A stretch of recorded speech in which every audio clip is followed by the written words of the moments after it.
आकाशवाणी संबलपुर जुहार आंचलिक खबर पढ़ुछन तापस रंजन साहू।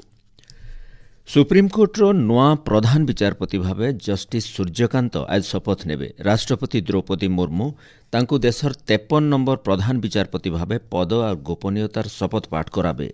गला अक्टोबर 30 तारीख राष्ट्रपति तांकु नियुक्ति देथिले। Justice B R. गवाई आज प्रधान विचारपति पदनु अवसर नेउथबारनु तांकर जागानु से दायित्व ग्रहण करबे।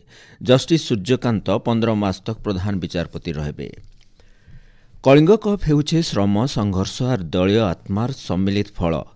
खेल खाली शारीरिक क्रियानुष्ठान नुहे, एटा गोटे जीवनशैली और मनोभाव आए बोलिक मुख्यमंत्री मोहन चरण माझी कहिछन।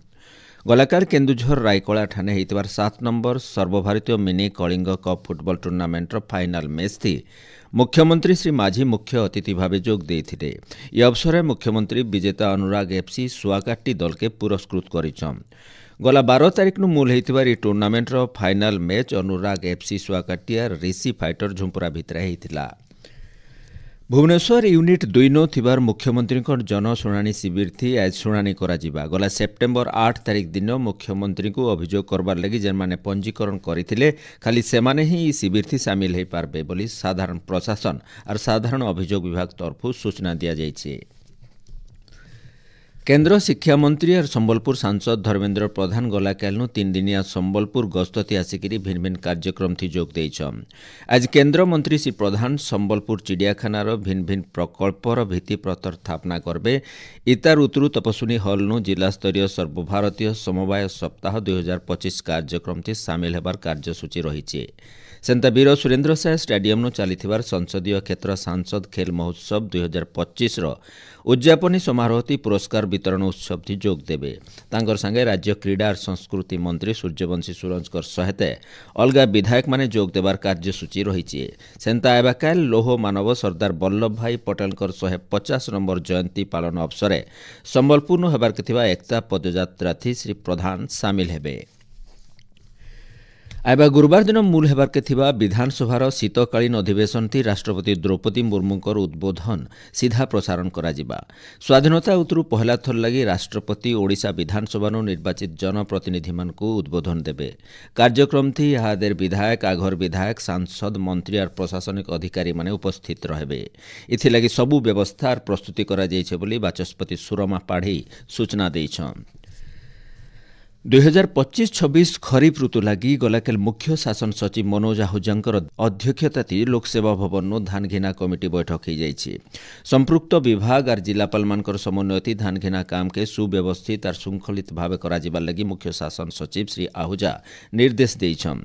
गला बचर खरीफ ऋतु थी 73,45,707 मेट्रिक टन और रबी ऋतु थी 19,18,528 मेट्रिक टन धान घिना जाइथिला। इ बछर 93 लाख मेट्रिक टन धान दुही ऋतु थी घिना जिबार लक्ष्य धारिज करा जाइछे।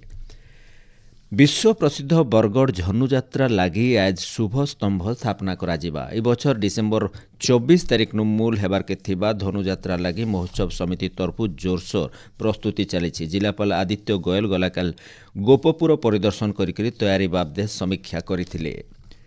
संबलपुर सांसद खेल महोत्सव कबाड़ी प्रतियोगिता गलाकाल उद्यापित हो जाइए। उत्सव थी संबलपुर संसदीय क्षेत्र भिन्न भिन्न ब्लॉक और म्युनिसिपालिटी इलाकार महिला और पुरुष कबाड़ी खेलाड़ी भाग नहीं। गलाकाल होइथिबार कबाड़ी मैचर महिला वर्ग थी धनकौड़ा दल जीति बेले पुरुष विभाग थी जमेनकीरा धनकौड़ा भितर होइथिबार मैच थी धनकौड़ा दल जीति। प्रधानमंत्री फिट इंडिया और खेलो इंडिया अभियान के आगे बढ़ाबार लगी ई सांसद खेल महोत्सव आयोजन करा जाइछे। सुवर्णपुर जिला आईन सेवा प्राधिकरण तरफु जिला न्यायालय परिसर चित्रांकन प्रतियोगिता हो जाइए। प्रतियोगिता थी जिलार सबु सरकारी और बेसरकारी विद्यालय 74 जन छात्र छात्री भाग नहीं। बंगोपसागर गोटे लघुचाप क्षेत्र सृष्टि होती। यहाँ पश्चिम उत्तर पश्चिम आड़के जाइकरी आज दक्षिण पूर्व बंगोपसागर इताके लागिकरी दक्षिण अंडमान सागर उपर अवपात थी बदलिबार संभावना रही। इतार उत्तरु पश्चिम उत्तर पश्चिम आड़के बढ़िकी आबा 36 घंटा भितर इटा दक्षिण पूर्व बंगोपसागर उपर गोटे बात्या थी बदलिबार संभावना थिबार भुवनेश्वर आंचलिक पाणीपाग विज्ञान केन्द्र तरफु सूचना दिया जाइछे। एथने आंचलिक खबर इन शेष है। आरो बेलर आंचलिक खबर सुनी पारबे राति 7 बजे 2 मिनिट थी। जुहार।